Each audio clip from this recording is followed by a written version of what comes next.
আপনারা মনে মনে হয়তো ভাবতে পারেন যে আমি মনে হয় রাত্রে রান্না করি, কিন্তু আমি রাত্রে রান্না করি না। আমি রান্না করি ভোর সকালে ৬টার দিকে। এজন্য সবসময় এখন তো ছোট দিন, শীতকালের দিন, সেজন্য অন্ধকার থাকে। আর আমার যেহেতু কিচেন রুম নাই, বারান্দায় রান্না করে, আলো লাইটিং কম, সেজন্য একটু অন্ধকার অন্ধকার দেখা যায়। তো সবাই আমার ভিডিওটা একটু মনোযোগ সহকারে দেখার চেষ্টা করেন। হ্যালো এভরিওয়ান, কি অবস্থা? আসলে সবাই ভালো আছেন, আমিও ভালো আছি। আজকে আমি লাউ শাক দিয়ে, নতুন আলু দিয়ে, মাছ দিয়ে ঝোল করবো। এই রান্নাটা আমার কাছে অনেক ভালো লাগে। লাউ শাক তো শীতকালে অনেক ভালো লাগে, গরমকালে লাউ শাক তেমন একটা ভালো লাগে না, কিন্তু শীতকালে লাউ শাক অনেক ভালো লাগে। আর আমার লাউ শাকের ঝোল খেতে আমার কাছে একটা অস্থির লেভেলে ভালো লাগে কাজ করে, আমার কাছে সেই ভালো লাগে। তো ফাইনালি মাছগুলো ভাজাভাজি করে ফেলাইছি। তারপরে এখন পরিমাণ মতো তেল দিয়ে এখন পেঁয়াজগুলো ভালো করে ভেজে বাদামি কালার করে নিব। লাউ শাকের ঝোল দিয়ে ভাত খেতে অনেক ভালো লাগে। তো পেঁয়াজটা একটু ভাজাভাজি করে ভাতের পাতিলটা চুলার উপরে বসে দিয়ে এখন ভাতগুলো ছেঁকা দিয়ে নিতেছে। আর আমি যেহেতু, যারা আমার ভিডিও দেখেন তারা সবাই জানেন, আমি ভাত সবসময় ছেঁকা দেওয়ার চেষ্টা করি, না হয়তো আমি ভাত খেতে পারি না। নাহলে ভাতের নিচে ভিজা ভিজা থাকে, ভিজা ভিজা ভাবটা থাকলে আমি ভাত খেতে পারি না।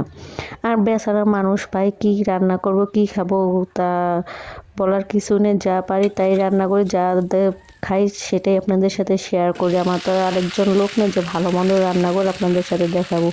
ব্যাচেলার জীবন, মনে করেন যেখানে রাত সেখানে একটা বাটটা সেকা দিয়ে নামিয়ে নিয়েছি। এখন পেঁয়াজগুলো ভালো করে বাদামিগুলো করে ভেজে নিয়েছি। এখন পরিমাণ মতো যে শাকগুলা, লাউ শাকগুলা আর আলুগুলা দিয়ে দিচ্ছি। কালকে 11টি লাউ শাক আনছি 40 টাকা দিয়ে। লাউ শাকগুলো এত সুন্দর, একটা কিছু ফালানো যায় না, এত সুন্দর করে আঁশটা উঠছে, আমার খুবই ভালো লাগছে।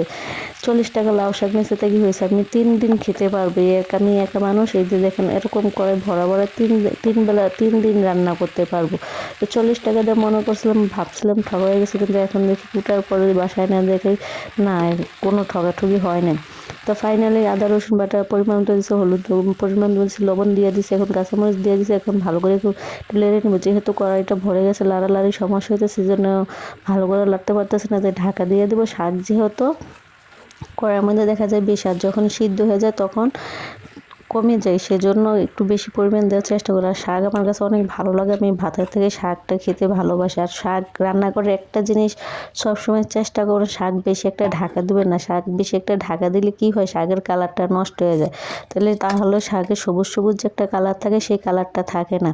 তা আমি সবসময় শাক অল্প ঢাকার চেষ্টা করি, সবসময় ঢাকি না, যেহেতু তাহলে কালারটা নষ্ট হয়ে যাবে, সেই জন্য আমি শাকটা কম ঢাকার চেষ্টা করি। যে শাকের মধ্যে পরিমাণ মতো ঝোল দিয়েছে, দিয়ে এখন মাছগুলো দিয়ে দিছি। যে শাকের ঝোল দেখেন, আমি শাকের ঝোল অনেক পছন্দ করি, অনেক। আমি তরকারি থেকে ঝোল দিয়ে ভাত খেয়ে ফেলতে পারবো। শাকের ঝোলের যে একটা গ্রান বাইরে, আমার কাছে সেই ভালো লাগে, অনেক অনেক ভালো লাগে, যা বলার বাইরে, আপনাদেরকে বুঝিয়ে শেষ করতে পারবো না।